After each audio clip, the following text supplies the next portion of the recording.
आज बाबा हम बच्चों को समझाते, बच्चे नर्क और नर्कवासियों से बुद्धि योग हटाए, एक बाप को और स्वर्गवासियों से बुद्धि योग लगाना है। बाबा कहते इस पुरानी दुनिया नर्क से बुद्धि हटा दो और स्वर्ग की ओर बुद्धि योग लगाओ, जिससे तुम बच्चे पावन बनेंगे। बाबा कहते वहाँ सभी पावन हैं, वहाँ कोई भी पाप आत्मा होती नहीं है। पाप आत्मा बाबा कहते उसको कहा जाता जिनकी क्रिमिनल दृष्टि होती है, बुरी दृष्टि से ही पाप होते हैं, बुरे कर्म होते हैं। बाबा कहते क्रिमिनल दृष्टि को सिविल बना देना, पवित्रता की ताकत दे देना, ये केवल एक बाप का कार्य है। बाकी क्रिमिनल दृष्टि को सिविल और कोई बना नहीं सकता। स्वयं भगवान ही आकर इस दृष्टि को पावन बनाते हैं और पावन दुनिया स्थापन करते हैं। फिर आज बाबा ये भी समझाते हैं कि मैं भारत देश में ही आता हूँ, क्योंकि मेरा नाम ही है अविनाशी सर्जन। बाबा कहते मैं जो भी कार्य करता हूँ अविनाशी करता हूँ, तो अविनाशी सर्जन अविनाशी भूमि पर ही आएंगे ना। बाबा कहते इस दुनिया का विनाश होगा, नर्क से स्वर्ग बनेगा, परंतु भारत धरनी पर कुछ भी नहीं हो सकता, केवल यहाँ परिवर्तन होगा। बाकी यह धरनी विनाश नहीं हो सकती, क्योंकि जिस धरनी पर स्वयं परमपिता परमात्मा के पांव पड़े हो, उस धरनी को कुछ हो नहीं सकता। तो बाबा कहते ये अविनाशी धरनी है, इसलिए मैं अविनाशी सर्जन इस अविनाशी धरनी पर ही आता हूँ। अभी मैं आया ही हूँ तुम सबको सिविल चक्षु देने के लिए। तो बाबा कहते अपनी दृष्टि को पावन बनाना है।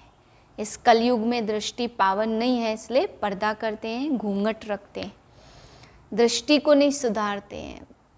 सतयुग में बाबा कहते हैं ये लक्ष्मी नारायण कभी कोई घूंघट नहीं करेंगे, पर्दा नहीं करेंगे, क्योंकि वहाँ सबकी दृष्टि ही पावन होती है, शुद्ध होती है।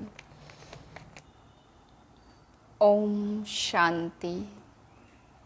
मैं आत्मा बंधन मुक्त फरिश्ता हूँ, सर्व बंधनों से आजाद, देह के रिश्तों से न्यारी फरिश्ता आत्मा हूँ।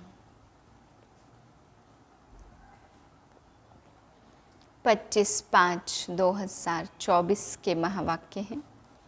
मीठे बच्चे, बाप आए हैं तुम्हें सिविल चक्षु देने, तुम्हें ज्ञान का तीसरा नेत्र मिला है, इसलिए यह आंखें कभी भी क्रिमिनल नहीं होनी चाहिए। प्रश्न है तुम बेहद के सन्यासियों को बाप ने कौन सी एक श्रीमत दी है? उत्तरे बाप की श्रीमत है तुम्हें नर्क और नर्कवासियों से बुद्धि योग हटाकर स्वर्ग को याद करना है। ग्रस्त व्यवहार में रहते नर्क को बुद्धि से त्याग दो। नर्क है पुरानी दुनिया, तुम्हें बुद्धि से पुरानी दुनिया को भूलना है। ऐसे नहीं एक हद के घर को त्याग कर दूसरी जगह चले जाना तुम्हारा बेहद का वैराग्य है। अभी तुम्हारी वानप्रस्थ अवस्था है, सब कुछ छोड़कर घर जाना है। ओम शांति। शिव भगवान वाच और कोई का नाम नहीं लिया, इनका ब्रह्मा नाम भी नहीं लिया। पतित पावन वह बाप है तो जरूर वह यहाँ आएगा नाम। पतितों को पावन बनाने के लिए पावन बनाने की युक्ति भी यहाँ बताते हैं।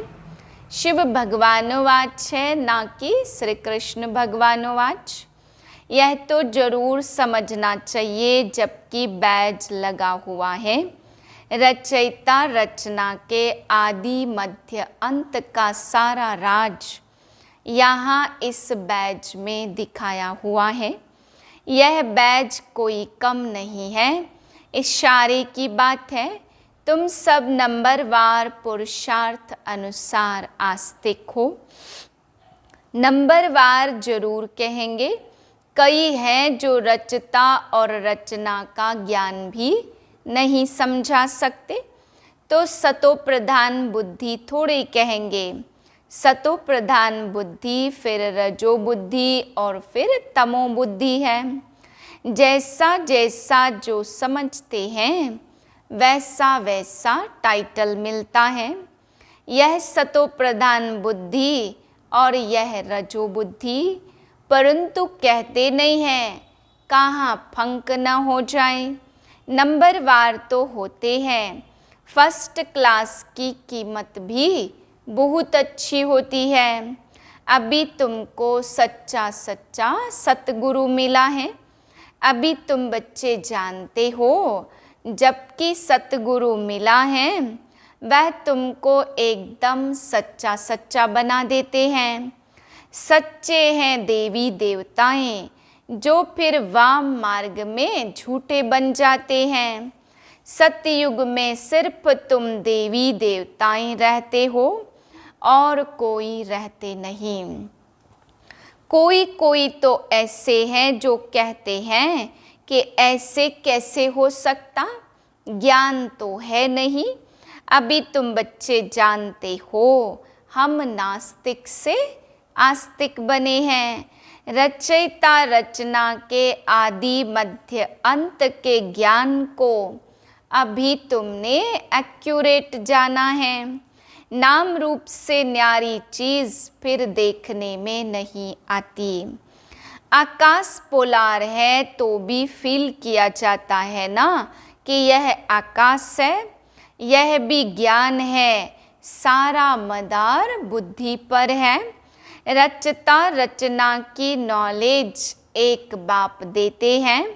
यह भी लिखना है, यहाँ रचता और रचना के आदि मध्य अंत का ज्ञान मिल सकता। ऐसे बहुत स्लोगन हैं। दिन प्रतिदिन नई नई पॉइंट्स, नए नए स्लोगन निकलते रहते हैं। आस्तिक बनने के लिए रचयिता और रचना का ज्ञान जरूर चाहिए, फिर नास्तिकपना छूट जाता। तुम आस्तिक बन विश्व के मालिक बन जाते हो। यहाँ तुम आस्तिक हो, परंतु नंबरवार पुरुषार्थ अनुसार। जानना तो मनुष्यों को है, जानवर तो नहीं जानेंगे ना। मनुष्य ही बहुत ऊंच है और मनुष्य ही बहुत नीच है। उस समय कोई मनुष्य मात्र रचना और रचता की नॉलेज को नहीं जानते। बुद्धि पर एकदम गॉडरेज का ताला लगा हुआ है। तुम नंबरवार पुरुषार्थ अनुसार जानते हो कि बाप के साथ हम विश्व का मालिक बनने के लिए आए हैं। तुम 100% प्योरिटी में रहते हो। प्योरिटी भी है तो पीस भी है तो प्रॉस्पर्टी भी है, परंतु यह अक्षर भक्ति मार्ग के हैं। यह लक्ष्मी नारायण तो तुम पढ़ाई से बनते हो, पढ़कर फिर सबको पढ़ाना भी है। स्कूल में कुमार कुमारी जाते हैं पढ़ने के लिए। इकट्ठे होने से फिर बहुत खराब भी हो पड़ते हैं, क्योंकि क्रिमिनल आई है। क्रिमिनल आई होने कारण पर्दा लगाते हैं। वहाँ तो क्रिमिनल आई होती ही नहीं, तो घूंघट करने की भी दरकार ही नहीं है। इन लक्ष्मी नारायण को कभी पर्दा लगाते देखा है? वहाँ तो कभी ऐसे गंदे ख्यालात भी न आए। यहाँ तो है ही रावण राज्य। यह आंखें बड़ी शैतान हैं। बाप आकर ज्ञान चक्षु देते, आत्मा ही सब कुछ सुनती, आत्मा ही सब कुछ बोलती है, सब कुछ करती आत्मा है। तुम्हारी आत्मा अभी सुधर रही है। आत्मा ही बिगड़कर पापात्मा बन गई थी। पापात्मा उनको कहा जाता जिनकी क्रिमिनल दृष्टि होती है। वह क्रिमिनल आए तो सिवाय बाप के और कोई सुधार न सके। ज्ञान के शिविल चक्षु एक बाप ही देते हैं। शास्त्रों में यह ज्ञान थोड़ी है। बाप कहते यह वेद शास्त्र उपनिषद आदि सभी भक्ति मार्ग के हैं। यज्ञ तप तीर्थ आदि कुछ भी करने से मुझे कोई भी मिलते नहीं। आओ तो हम तुमको रचता रचना के आदि मध्य अंत का ज्ञान सुनाएं, परमपिता परमात्मा की बायोग्राफी सुनाएं। अब तुम बच्चों को सबको संदेश देना है। आओ बहनों भाइयों, आकर यह पढ़ाई पढ़ो, आदि मध्य अंत का ज्ञान लो, जिससे तुम यह बनेंगे। ज्ञान पाने से, सृष्टि चक्र को समझने से तुम ऐसे चक्रवर्ती सतयुग के महाराजा महारानी बन सकते हो। बाप आते ही भारत में है, दूसरे कोई खंड में क्यों आएंगे। बाप है ही अविनाशी सर्जन, तो अविनाशी देश में आते। जरूर आएंगे वहाँ ही जो भूमि सदैव कायम रहती। जिस धरती पर भगवान का पांव लगा वह धरनी कभी विनाश हो नहीं सकती। यह भारत तो रहता है ना देवताओं के लिए, सिर्फ यह चेंज होता, बाकी भारत तो है सचखंड, और झूठ खंड भी भारत ही बनता है। ऑलराउंड पार्ट भारत का ही है। बाप कहते बच्चे पवित्र बनो और दैवी गुण धारण करो। जब बूढ़े होते तब शादी करते संभाल के लिए। ऐसे बहुत होते जो बाल ब्रह्मचारी विलायत में भी रहते हैं, फिर धन छोड़कर जाते हैं, बाकी धन धर्माऊ कर जाते। यहाँ तो उन्हों का बच्चों में बहुत ममत्व रहता। 60 वर्ष के बाद बच्चों के हवाले करते, फिर जांच करते, देखे हमारे पिछाड़ी ठीक चलाते हैं या नहीं। परंतु आजकल के बच्चे तो कहते बाप वानप्रस्थ में गया तो अच्छा हुआ, चाबी तो मिल गई। जीते जी सारा खाना ही खराब कर देते हैं। फिर बाप को भी कहने लगते कि यहाँ से निकल जाओ। तो बाप समझाते प्रदर्शनी में तुम यह लिख दो, बहनों भाइयों, आकर के रचता रचना के आदि मध्य अंत का ज्ञान सुनो। इस सृष्टि चक्र के ज्ञान को जानने से तुम चक्रवर्ती महाराजा महारानी बन जाएंगे।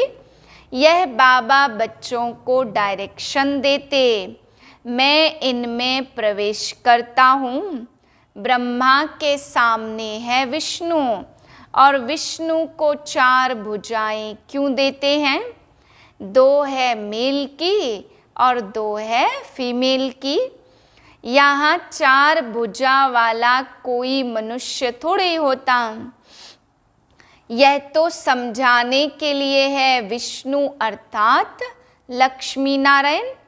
ब्रह्मा को दिखाते 2 भुजा ब्रह्मा की और 2 भुजा सरस्वती की। दोनों बेहद के सन्यासी हो गए। ऐसे नहीं सन्यास कर फिर दूसरी कोई जगह चले जाना है।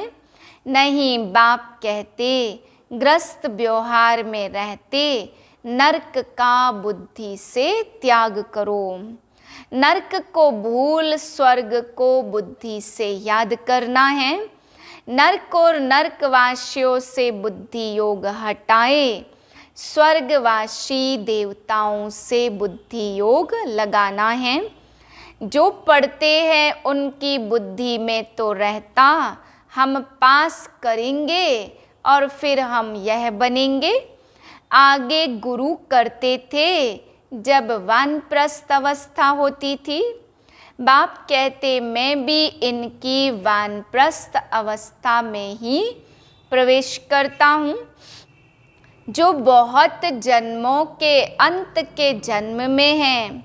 भगवानुवाच, मैं बहुत जन्मों के अंत वाले जन्म में प्रवेश करता हूँ।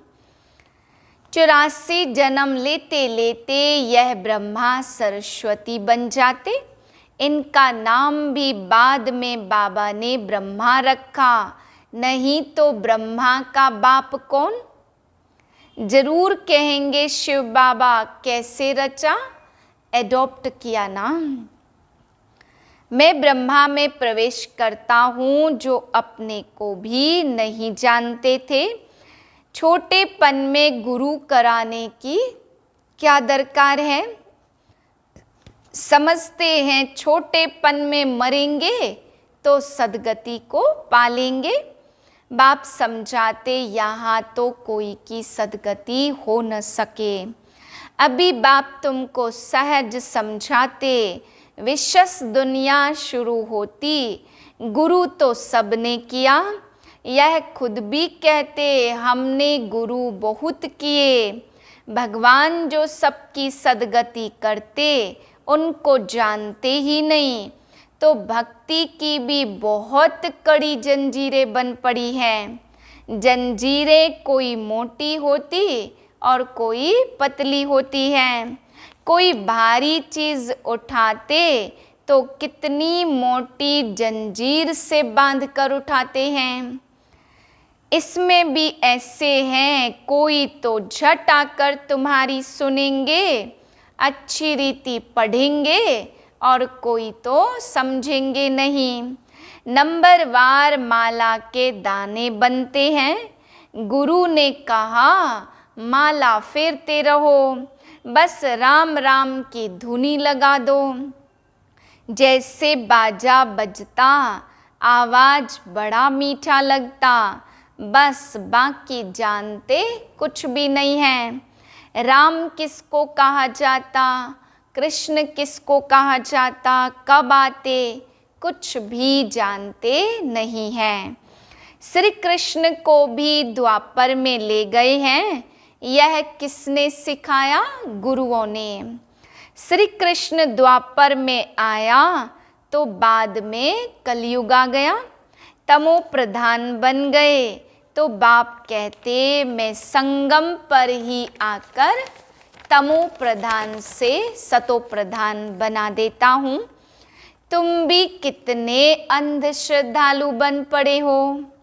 बाप समझाते जो कांटे से फूल बनने वाले होंगे वह झट समझ जाएंगे, कहेंगे यह तो बिल्कुल सत्य बात है। कोई कोई लोग अच्छी रीति समझते हैं तो तुमको कहते कि तुम बहुत अच्छा समझाते हो। 84 जन्मों की कहानी भी बरोबर है। ज्ञान सागर तो एक बाप है जो आकर तुम्हें पूरा ज्ञान देते हैं। अच्छा मीठे मीठे सिक्के लदे बच्चों प्रति माता पिता बाप दादा का याद प्यार, गुड मॉर्निंग। रूहानी बाप की रूहानी बच्चों को नमस्ते। हम रूहानी बच्चों की रूहानी बाप दादा को याद प्यार नमस्ते। धारणा के लिए पहली पॉइंट, सतगुरु बाप की याद से बुद्धि को सतो प्रधान बनाना है, सच्चा बनना है, आस्तिक बनकर आस्तिक बनाने की सेवा करनी है। दूसरी पॉइंट, अभी वानप्रस्थ अवस्था है, इसलिए बेहद का सन्यासी बनकर सबसे बुद्धि योग हटा देना है, पावन बनना है और दैवी गुण धारण करने हैं। वरदान देह और देह के दुनिया की स्मृति से ऊंचा रहने वाले सर्व बंधनों से मुक्त भाव, जिनका कोई देह और देहधारियों से रिश्ता अर्थात मन का लगाव नहीं है, वही फरिश्ता है। फरिश्तों के पांव सदा ही धरनी से ऊंचे रहते हैं। धरनी से ऊंचा अर्थात देह भान की स्मृति से ऊंचा। जो देह और देह की दुनिया की स्मृति से ऊंचा रहते हैं वही सर्व बंधनों से मुक्त फरिश्ता बनते हैं। ऐसे फरिश्ते ही डबल लाइट स्थिति का अनुभव करते हैं। स्लोगन है, वाणी के साथ चलन और चेहरे से बाप समान गुण दिखाई दे तब प्रत्यक्षता होगी। ओम शांति।